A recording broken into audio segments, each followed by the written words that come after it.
बहुत समय पहले की बात है। चंद्रगढ़ राज्य पर राजा विक्रम सिंह का शासन था। वे न्यायप्रिय और पराक्रमी राजा थे। उनकी रानी माधवी अपार सौंदर्य और बुद्धिमानी के लिए जानी जाती थीं। दोनों एक दूसरे से बहुत प्रेम करते थे। परंतु पिछले कुछ महीनों से रानी माधवी विचित्र व्यवहार कर रही थीं। कभी कभी वे अकेले में घंटों किसी से बात करतीं और जब राजा पूछते तो वे हंसकर टाल देतीं। राजमहल में अजीब घटनाएं होने लगीं। रात के समय महल में अजीबोगरीब परछाइयां दिखाई देने लगीं। दरवाजे अपने आप खुलते बंद होते और कभी कभी किसी के धीमे स्वर में बात करने की आवाजें सुनाई देतीं। राजा विक्रम सिंह एक बहादुर योद्धा थे, लेकिन यह सब देखकर वे भी परेशान हो गए। एक रात राजा ने फैसला किया कि वे रानी का पीछा करेंगे। आधी रात को जब पूरा महल सो रहा था, तब राजा चुपचाप रानी के कमरे के बाहर खड़े हो गए। कुछ देर बाद उन्होंने देखा कि रानी माधवी धीरे धीरे महल की पिछली ओर स्थित एक पुरानी भूल भुलैया की तरफ जा रही थीं। राजा ने बिना कोई आवाज किए उनका पीछा किया।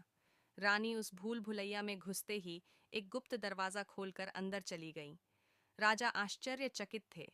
उन्होंने भी हिम्मत जुटाकर दरवाजा खोला और अंदर दाखिल हुए। यह एक बड़ा रहस्यमयी कक्ष था, जिसकी दीवारों पर प्राचीन मंत्र लिखे हुए थे। कमरे के बीचों बीच एक पुरानी तलवार रखी थी, जिससे नीली रोशनी निकल रही थी। राजा ने देखा कि रानी माधवी किसी से बात कर रही थीं, लेकिन वहां कोई दिखाई नहीं दे रहा था।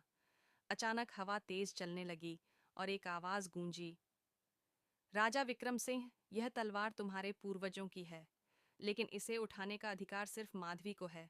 यदि तुमने इसे छूने की कोशिश की, तो राज्य पर भयंकर संकट आ जाएगा। राजा चौंक गए। उन्होंने आगे बढ़कर रानी से पूछा, यह सब क्या है माधवी? तुम मुझसे क्या छिपा रही हो? रानी ने गहरी सांस ली और कहा, राजन, यह एक श्रापित तलवार है। इसे उठाने वाला या तो अमर हो जाता है या फिर उसका विनाश निश्चित होता है। मेरे पूर्वजों ने इसे संभालने का दायित्व हमारी पीढ़ी को सौंपा था, परंतु अब समय आ गया है कि इसका रहस्य खोला जाए। राजा कुछ कह पाते, इससे पहले ही अचानक तलवार हवा में उठी और एक रहस्यमयी शक्ति के साथ चमक उठी। तभी दरवाजे अपने आप बंद हो गए और महल हिलने लगा। आगे क्या हुआ? क्या राजा और रानी इस रहस्यमयी तलवार के श्राप से बच पाए? यह जानने के लिए कहानी का अगला भाग जल्द आएगा।